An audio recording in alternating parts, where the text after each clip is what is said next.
ஆன்மீக சொந்தங்கள் அனைவருக்கும் வணக்கங்க. இன்றைக்கி நாம் நம்மளுடைய சேனலில் முக்கியமான நிறைய விஷயங்களை தான் பார்க்க போகிறோம். அதாவது ஜூலை மாதம் 10ஆம் தேதி அன்று பௌர்ணமியானது நடக்கிறதுக்கு, இந்த பௌர்ணமிக்கு பிறகு துலாம் ராசி அன்பு நேயர்களுக்கு சில பல நல்ல விஷயங்கள்லாம் நடக்க போகுது அப்படின்னு சொல்கிறாங்க. ஆபத்து தரக்கூடிய விஷயமும் நடக்க போகுது அப்படின்னு சொல்கிறாங்க. இந்த நல்ல விஷயங்கள் என்ன, ஆபத்து தரக்கூடிய விஷயங்கள் என்ன அப்படிங்கிறத பற்றி தான் நான் இன்றைக்கி இந்த வீடியோ பதிவின் மூலிமா முழுசாக உங்ககிட்ட சொல்ல போகிறேன். இந்த பதிவில் சொல்லக்கூடிய எல்லா விஷயங்களுமே உங்களுக்கு பயன் தரக்கூடிய விஷயங்களாக தான் இருக்கக்கூடுங்க. ஸோ வீடியோவை ஸ்கிப் பண்ணாமல் தொடர்ச்சியாக பாருங்கள். அது மட்டும் இல்லாமல் இது போன்ற ஆன்மீகம் சம்மந்தப்பட்ட வீடியோக்களெல்லாம் நீங்கள் முழுசாக பார்க்கணும் அப்படின்னு ஆசைப்பட்டால் நம்மளுடைய சேனலை மறக்காமல் சப்ஸ்கிரைப் பண்ணிவிட்டு கீழே இருக்கும் பெல் ஐக்கானையும் மறக்காமல் கிளிக் பண்ணுங்கள். அப்போ தான் நம்ம சேனலில் போடுற ஒவ்வொரு வீடியோவுமே நோட்டிஃபிகேஷனாக உங்கள்கிட்ட வந்து சேரும். ஸோ இப்போ வாங்க நம்ம வீடியோக்குள்ளே போகலாம். அது மட்டும் இல்லாமல் உங்களுக்கு திருச்செந்தூரில் இருக்கக்கூடிய அந்த சுப்பிரமணியனை ரொம்ப பிடிக்கும்னா அந்த வீடியோக்கு ஒரு லைக் பண்ணிவிட்டு நம்மளுடைய கமெண்ட் பாக்ஸில் சுப்பிரமணியனுக்கு போற்றி அப்படின்னு சொல்லி மறக்காமல் பதிவிடுங்க. இந்த சமயத்தில் நீங்கள் அந்த முருகனை நினைத்து இப்படி ஒரு விஷயம் பண்ணும்போது கண்டிப்பாக நீங்கள் என்ன விஷயம் எல்லாம் நடக்கணும்னு நினைக்கிறீங்களோ அந்த விஷயங்கள் அனைத்தையுமே அவர் நிச்சயமாக நடத்தி கொடுப்பாரு. ஸோ நம்பிக்கையோட அந்த ஒரு விஷயத்த பண்ணி பாருங்கள். ஸோ இப்போ வாங்க நம்ம வீடியோக்குள்ளே போய் முழுசாக பார்த்து தெரிஞ்சுக்கலாம். துலாம் ராசி அன்பர்களை பொறுத்த வரைக்கும் எப்படிப்பட்ட அன்பர்களாக இருப்பாங்க அப்படின்னு பார்த்தீங்கன்னா, தீராத பிரச்சனைகளையும் நொடியில் தீர்த்து வைக்கக்கூடியவர்கள் இந்த துலாம் ராசிக்காரங்க. நீதி நேர்மையோடு வாழ்க்கையை நடத்த விருப்பமுடையவங்களாக இருப்பாங்க. இவர்களின் அற்புதமான குண நலன்கள் என்ன அப்படிங்கிறத பற்றி தான் நான் உங்ககிட்ட ஃபஸ்ட்டு சொல்ல போகிறேன். துலாம் ராசி அப்படிங்கிறது காற்று ராசி அப்படின்னு சொல்லப்படுது. அதாவது காற்றை போலவே எல்லோரிடத்துலையும் தன்மையாக பழகக்கூடிய அன்பர்களாக இருப்பாங்க. அடுத்தவர் துன்பட்டால் தாங்கி கொள்ள மாட்டாங்க. ஏழை பணக்காரன் என்ற வித்தியாசம் பார்க்காம எல்லோருக்கிட்டையும் சமமாக தான் இருப்பாங்க. துளி கூட ஈகோ இல்லாதவங்களாக இருப்பாங்க. அகம் பாவம் ஆணவம் இல்லாதவங்களாகவும் இவங்க இருப்பாங்க. இவங்க கிட்ட உள்ள ஸ்பெஷலான விஷயம் என்னன்னு பார்த்தீங்கன்னா அவங்களுடைய பேச்சு திறமை தாங்க. எப்பேற்பட்ட பிரச்சனையாக இருந்தாலுமே அசால்ட்டாக அதை தீர்ப்பாங்க. யாராவது 2 பேருக்கு சமரசம் செய்ய வேண்டும் அப்படின்னா துலாம் ராசியினரை அழைத்தாலே போதும். பிரிந்த எதிரிகளோ ஒன்று கூடுவாங்க அப்படின்னு சொல்லப்படுதுங்க. மேலும் எப்பொழுதுமே சுறுசுறுப்புக்கு சொந்தக்காரங்க தான் இந்த துலாம் ராசிக்காரங்க. பாசிட்டிவான விஷயங்களை பேசுவாங்க. அது மட்டும் இல்லாமல் பாசிட்டிவான விஷயங்களை பேசுகிறவங்கள கண்டா இவங்களுக்கு ரொம்பவே பிடிக்கும். யாராவது ஆபாசமாக பேசினாங்கன்னா துர்வார்த்தைகளை கொட்டினா அவங்க கிட்ட இருந்து விலகி இருப்பாங்களாம். அனைவரையும் கவர்ந்திழுக்கும் தோற்றம் உடையவங்களாக இருப்பாங்க. அழகான தோற்றத்தை போலவே பேச்சிலுமே மென்மையை கொண்டிருப்பாங்க. அதனால தான் இவங்க ரொம்ப நல்லவங்களாக இருப்பாங்க அப்படின்னு சொல்லப்படுது. அதே போல் நேர்மையானவங்க. விமர்சனங்களை ஏற்றுக்கொண்டாலும் அதற்காக கவலைப்பட மாட்டாங்க. தன்னை மற்றவர்கள் கவனிக்கும்படியாகவே நடந்து கொள்வாங்க. அது மட்டும் இல்லாமல் சொகுசாக இருக்க வேண்டும் அப்படின்னு கொஞ்சம் விருப்பப்படுவாங்க. மிகப்பெரிய காரியங்களையும் எளிதாக செய்து முடிப்பாங்க. அதுலேயுமே சுக்கிர திசை நடக்கும்போது இவங்க பெரிய சாதனை செய்வாங்க அப்படின்னு சொல்லப்படுது. மேலும் காதல் என்றால் இவர்களுக்கு மிக பிடிக்கும். ஆனால் காதலில் நம்பிக்கை இல்லாதவர்களாக இவங்க இருப்பாங்க. காதல் வாழ்க்கையை இவர்களுக்கு இயல்பாகவே அமையும். வாழ்க்கையை ரசனையோடு வாழ இவங்க ஆசைப்படுவாங்க. அது மட்டும் இல்லாமல் நண்பர்கள் சுற்றுச்சூழ மகிழ்ச்சியாக இருக்க ஆசைப்படுவாங்க. இதற்காகவே நேரத்தை செலவிடுவாங்க. நகைச்சுவை உணர்வு அதிகம் அப்படிங்கிறதுனால இவங்க எங்கே இருந்தாலுமே அந்த இடம் கலகலவெனே காணப்படும். யாராவது தவறான வழியில் சென்றால் அவர்களுக்கு நல்லது கெட்டது எடுத்து சொல்லுவாங்க. தூய்மையான அன்பை இவர்களிடம் பொழிந்தால் வாழ்நாள் முழுக்க உங்களுக்கு மரியாதையும் மதிப்பு கொடுப்பாங்க. சுயமாக சிந்திக்க தெரியாமல் மற்றவர்கள் சொல்வதை கேட்டு நடப்பாங்க. இதனால் உடன் இருப்பவர்களே நம்பி ஏமாறும் நிலை உருவாகும். அதே போல் அழகை கண்டு ஏமாறவும் வாய்ப்பு அமைஞ்சிருக்கு. இவர்களுக்குள்ள ஒரு சமூக அக்கறை இருந்து கொண்டே தான் இருக்கும். துலாம் ராசியில் பிறந்த பெண்களாக இருந்தாலும் நீதி நேர்மை நியாயத்துக்கு கட்டுப்படக்கூடிய நபர்களாக இருப்பாங்க. அநீதிக்கு எதிராக பொங்குவாங்க.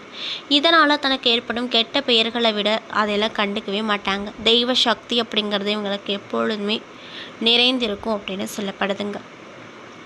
அது மட்டும் இல்லாமல் துலாம் ராசிக்காரர்கள் இலக்கியம், சங்கீதம், இயக்கம், தயாரிப்பு, மருத்துவம் உள்ளிட்ட படிப்புகளில் சேர்ந்து பயிலலாம்.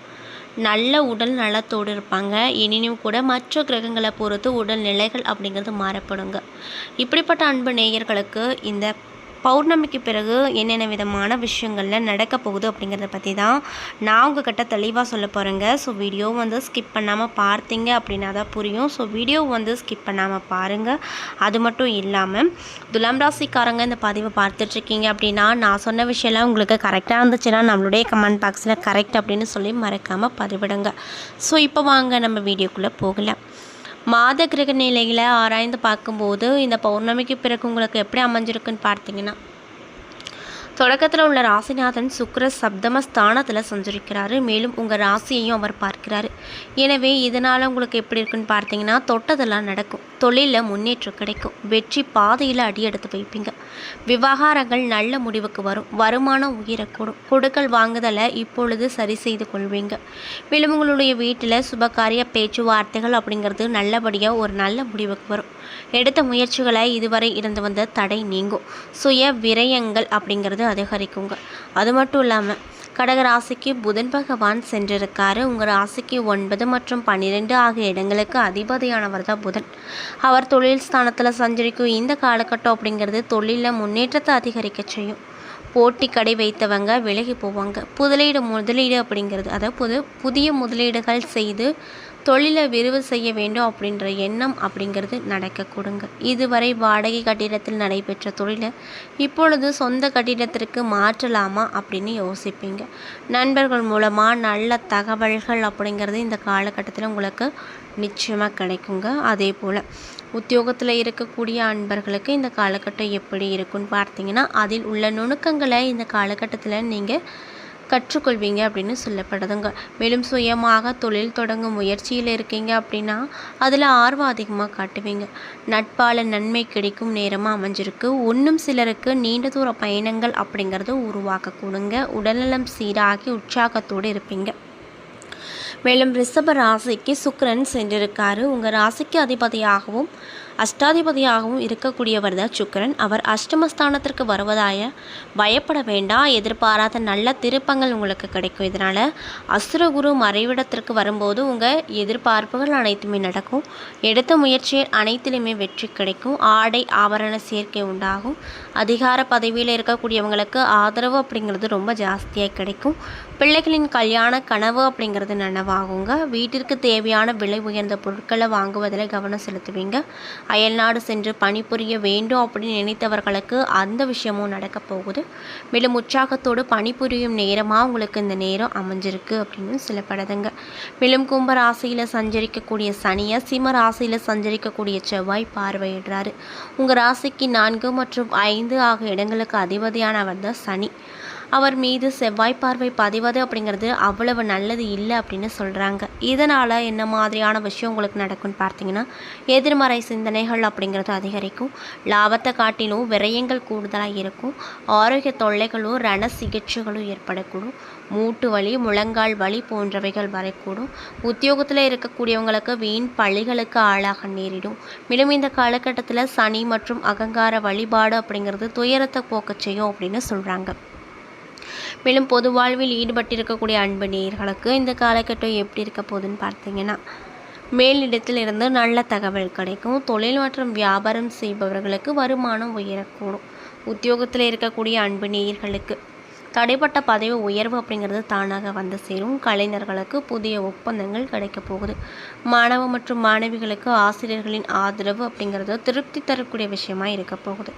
பெண்களுக்கு சுபகாரிய பேச்சுவார்த்தைகள் அப்படிங்கிறது முடிவாகும். விலை உயர்ந்த பொருட்களை வாங்கி யோகம் அப்படிங்கிறது உங்களுக்கு கிடைக்கப்பெற்று ரொம்பவே மகிழ்ச்சிகரமாக இருப்பீங்க அப்படின்னும் சொல்லப்படுதுங்க. அது மட்டும் இல்லாமல் நீங்கள் என்ன மாதிரியான விஷயத்தை பரிகாரமாக செய்யணும்னு பார்த்தீங்கன்னா, அன்னதானத்திற்கு உதவி செய்யுங்க. சித்தர்களின் பீடங்கள் ஜீவ சமாதி பீடங்களுக்கு சென்று வழிபட்டு வாங்க.